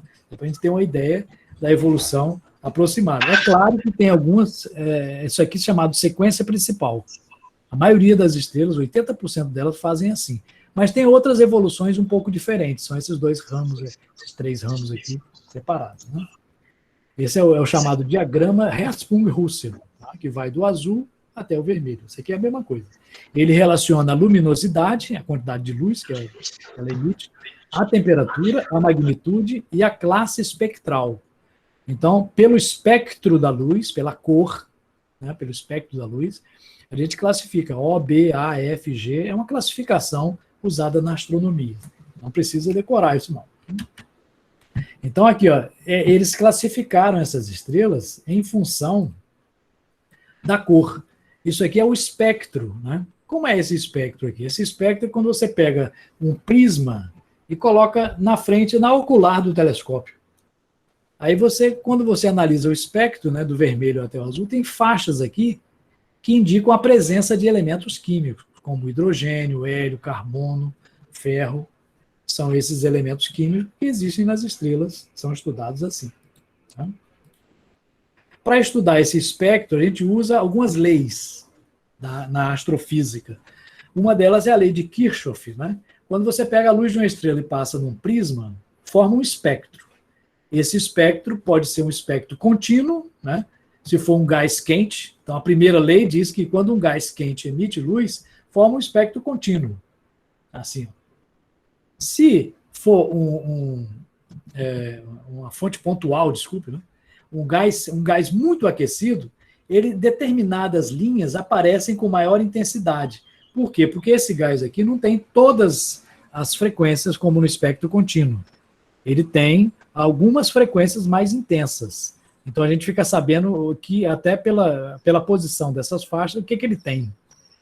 E se você botar uma fonte potente com um gás frio, ele vai absorver alguns comprimentos de onda, são essas faixas escuras aqui. Então isso aqui é um espectro de absorção. Analisando esses espectros, os cientistas descobrem de que é formado a estrela, né? Se o espectro de absorção é igualzinho do hidrogênio, então tem hidrogênio. Se no espectro de emissão tem um pouquinho, uma faixazinha ali característica do hélio, tem hélio.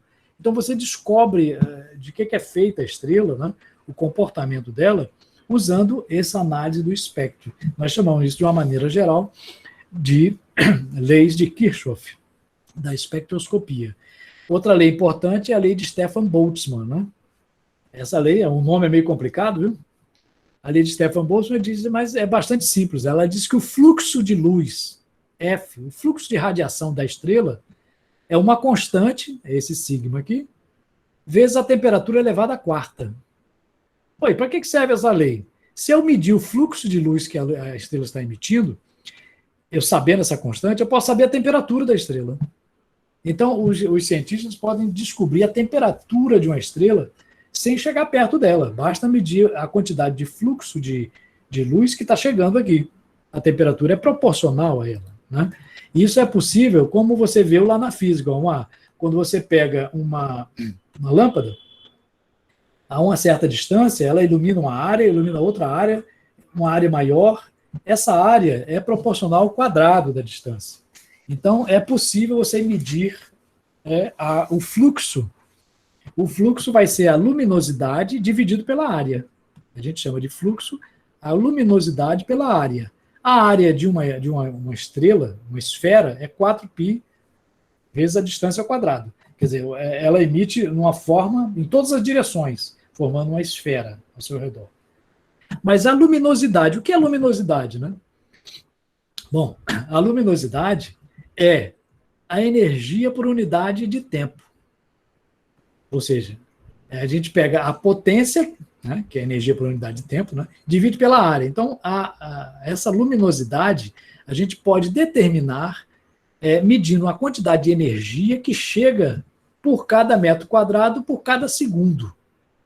Então, o fluxo é a potência por unidade de superfície, né, de área.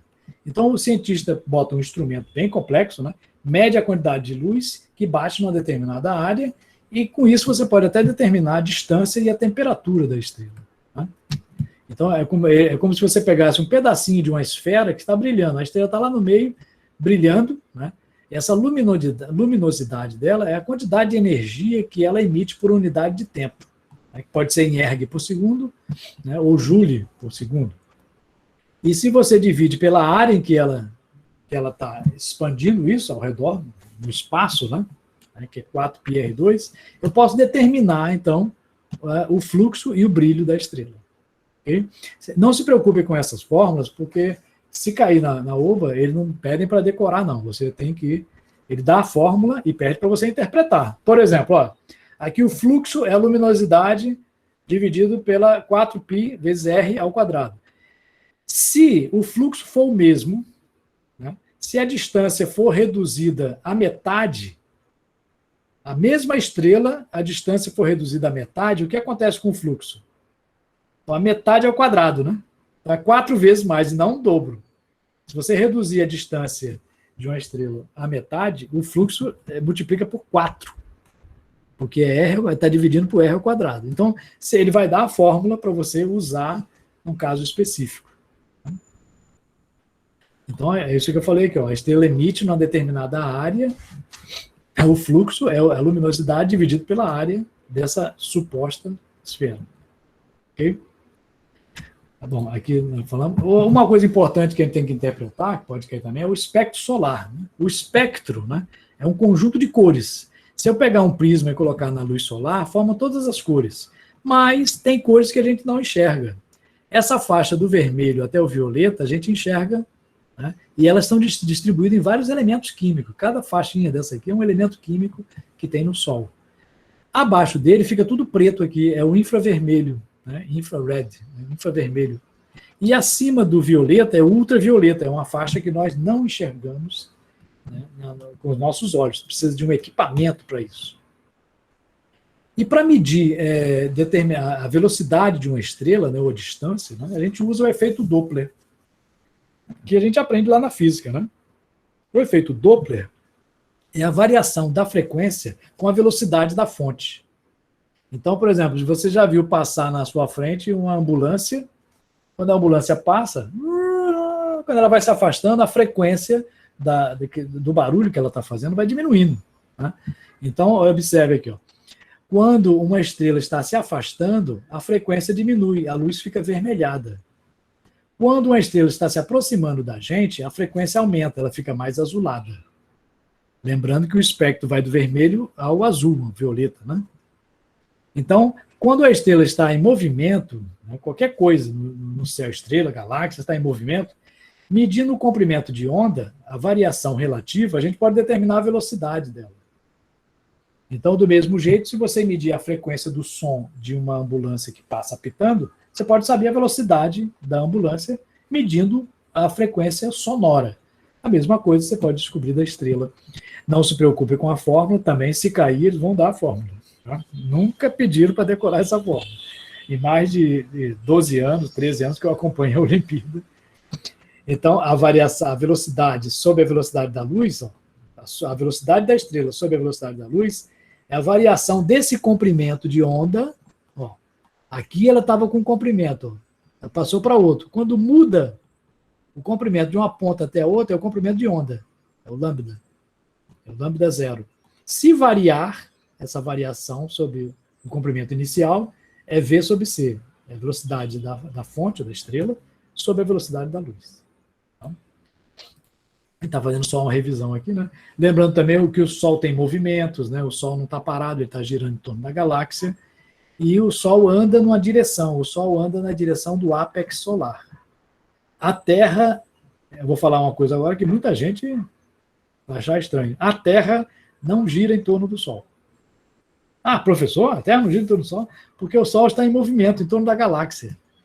Se o Sol está em movimento, a Terra vai girando, quando ela vai completar uma volta, o Sol já andou, então ele vai andando assim, ó, acompanhando o Sol. Para quem está dentro do sistema solar, ela está girando em torno do Sol, né? Em relação ao Sol, ela está girando em torno do Sol. Mas, na realidade, é uma hélice, né? Ela vai girando, girando, girando, subindo. E o Sol nessa direção aqui, em torno da galáxia. O Sol está mais ou menos a 30 mil anos-luz do centro da galáxia. E aqui o sistema solar, né, que aqui é bem grande, vou dar uma passadinha só, uma pincelada rápida, né, lembrando o sistema solar, que cada sistema solar, dentro do sistema solar, nós temos rotações diferentes, velocidades diferentes, né? Por quê? Porque, cliquei errado aqui. Porque dentro do sistema solar, os planetas têm rotações diferentes, né? Então, por exemplo, a Terra leva 24 horas, na realidade não é bem 24 horas, 23 horas e 56 minutos. Vênus leva 243 dias né, para dar uma volta em torno de si. Mercúrio, 58. Júpiter leva 9 horas, é muito rápido um dia lá. Né? 4 horas, quase 10 horas, 5 horas de dia e 5 horas de noite.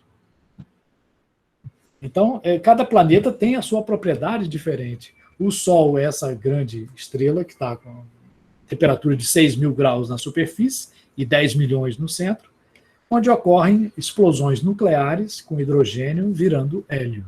Né? O Sol tem uma atividade gigantesca, né? Explosões, manchas solares, né? Cada manchinha dessa aqui é mais ou menos o tamanho da Terra. Uma explosão dessa pode ser várias vezes o tamanho da Terra, né? Se uma explosão dessa vier na nossa direção, acaba com a vida na Terra. E ele tem um ciclo de manchas solares de 11 anos. A cada 11 anos, aumenta e diminui o que acontece na quantidade de manchas. Né? Mercúrio, né, que é o planeta mais próximo, aqui comparado com a Terra, né? Mercúrio comparado com a Terra. Vênus é o planeta do tamanho da Terra, né? O planeta que mais parece com a Terra em tamanho é Vênus, né? Mas é uma temperatura altíssima. Né?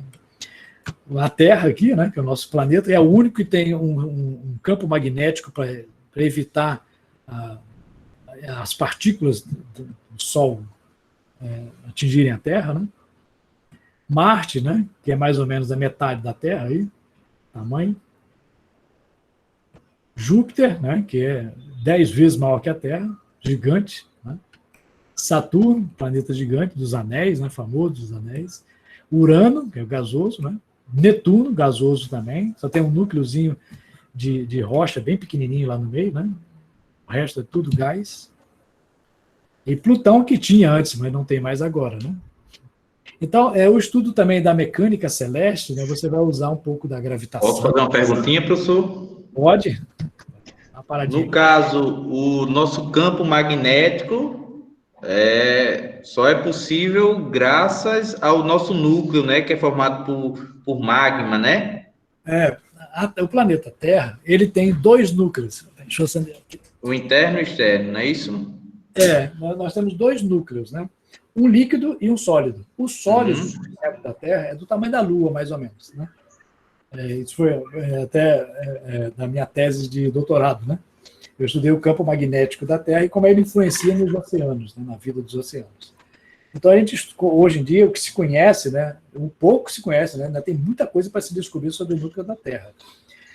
Na década de 60, a gente descobriu que esse núcleo central, né? Lá acontecem reações nucleares.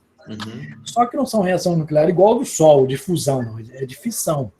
Não sabemos ainda direito, mas ele gera calor, mas a pressão da gravidade segura esse núcleo sólido ainda. O outro mais afastado, né, não tem tanta gravidade, é líquido. E ele gira. Ele é fluido. Né? Então, aquele metal ali girando produz um campo magnético. Esse campo magnético, ao redor da Terra, quando vem as partículas carregadas, prótons, né, elétrons, eles são desviados pelo campo. Se não houvesse esse desvio, nós seríamos atingidos por essa radiação. Né? Não haveria vida na Terra.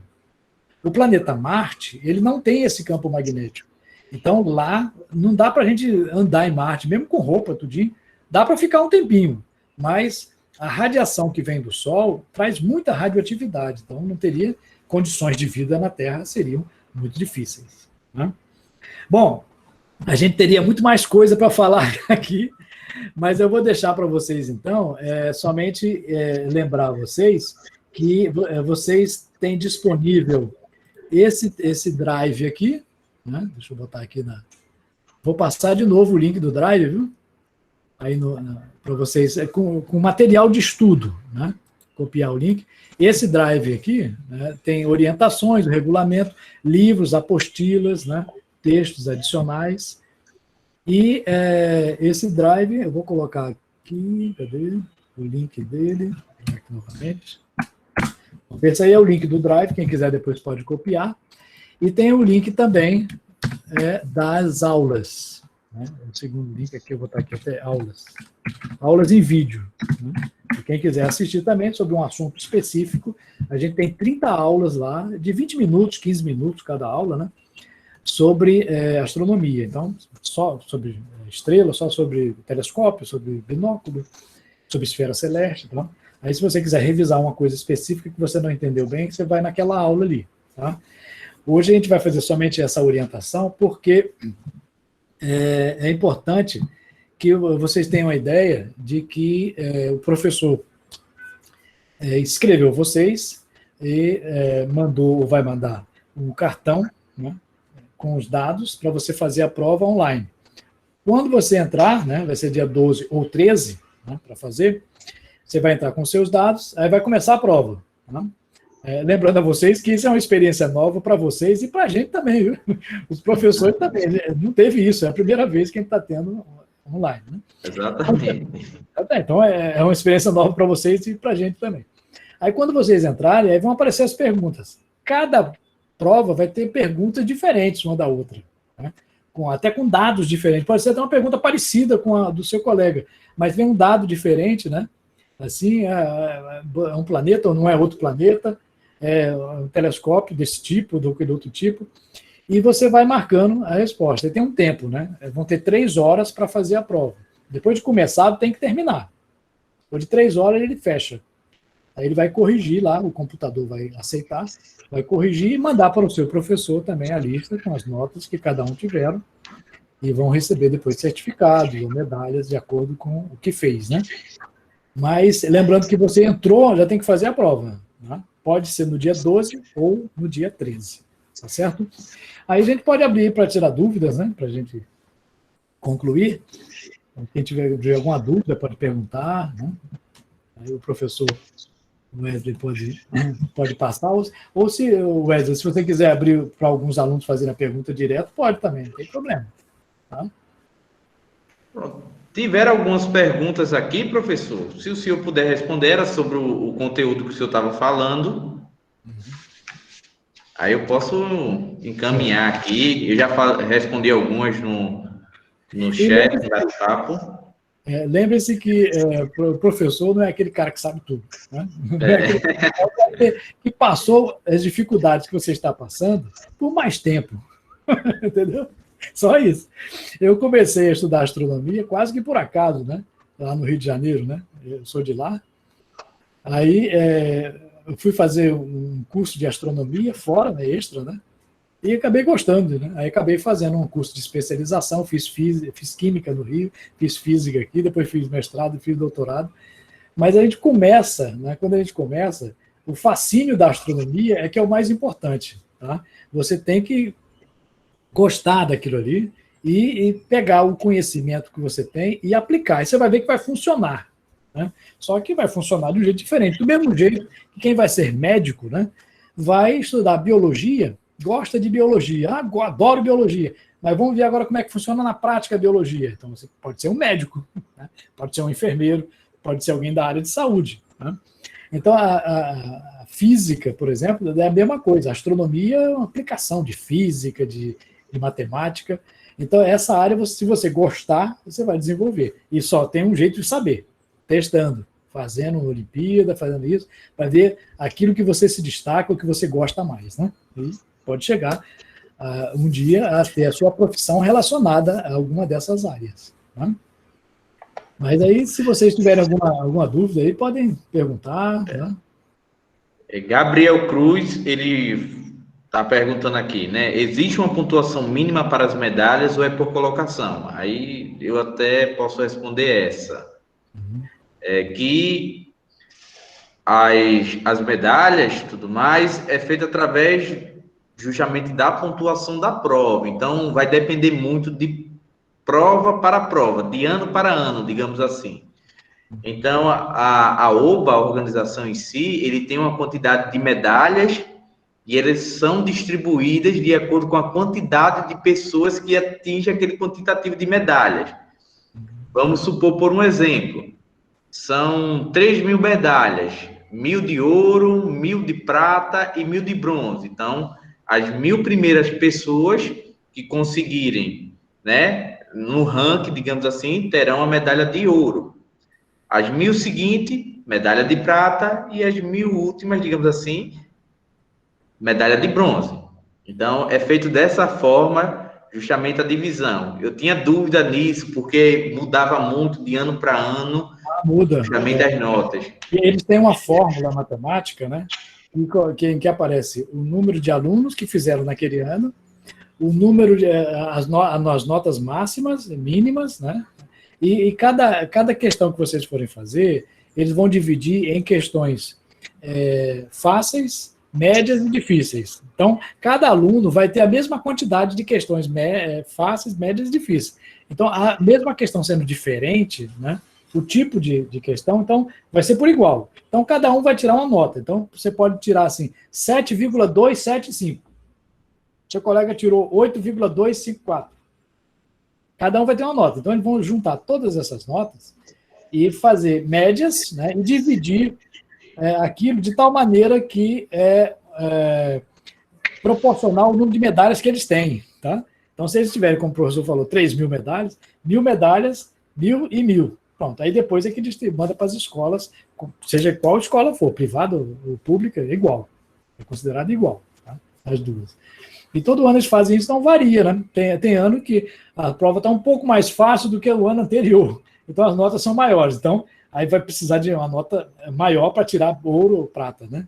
Varia, é tudo relativo ao resultado de vocês. Né? É uma nota relativa. Entendeu? Não é isso, professor?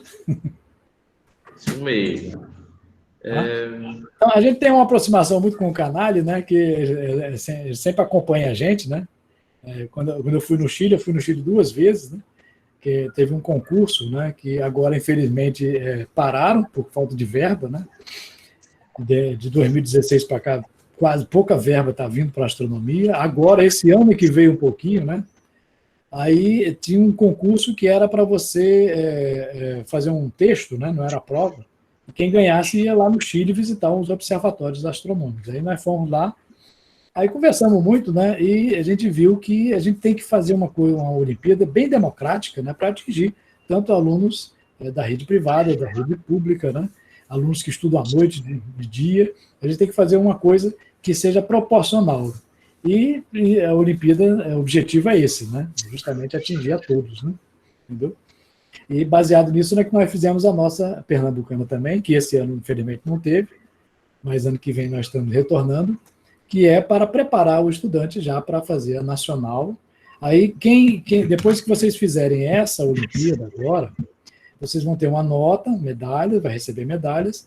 Quem tirar acima de 7, né, pelo menos no ano passado foi a partir de 7, vai fazer uma pré-seletiva pela internet. Essa pré-seletiva pela internet são questões semelhantes a essa, né, assim, só que mais puxadas, né? Aí vai fazer com todo mundo que tirou medalha de ouro. Então, quem tirou medalha de ouro, mais ou menos, ou então média 7 ou 8, eles vão dar a classificação. Se você for escolhido para pré-seletiva, você vai fazer 3 provas online, passando, aí você vai para presencial no Rio de Janeiro.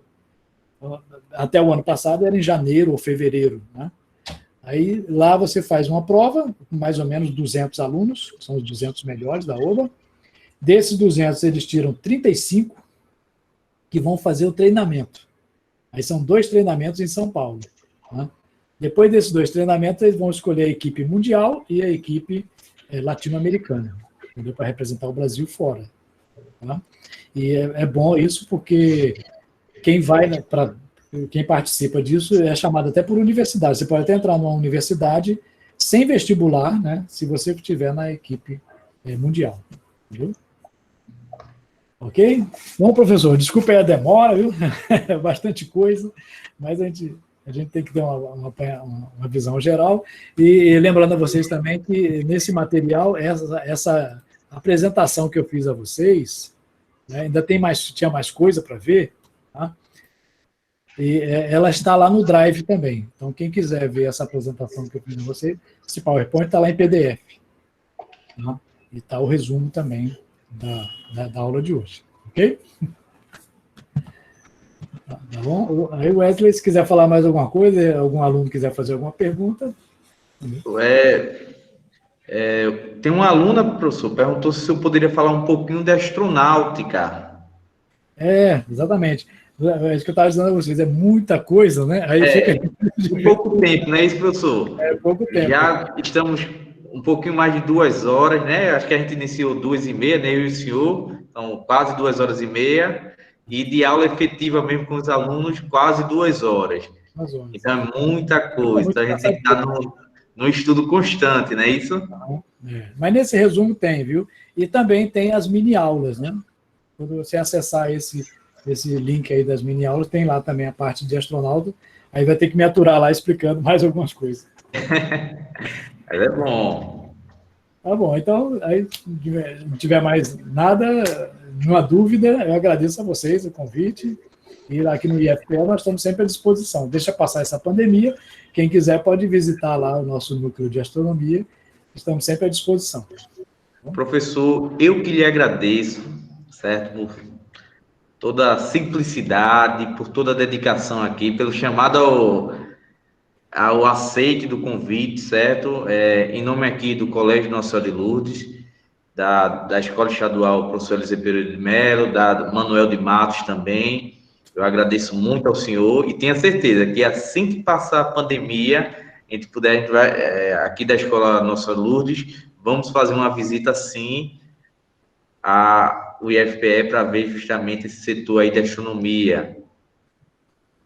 A gente já faz 2 anos que participa das Olimpíadas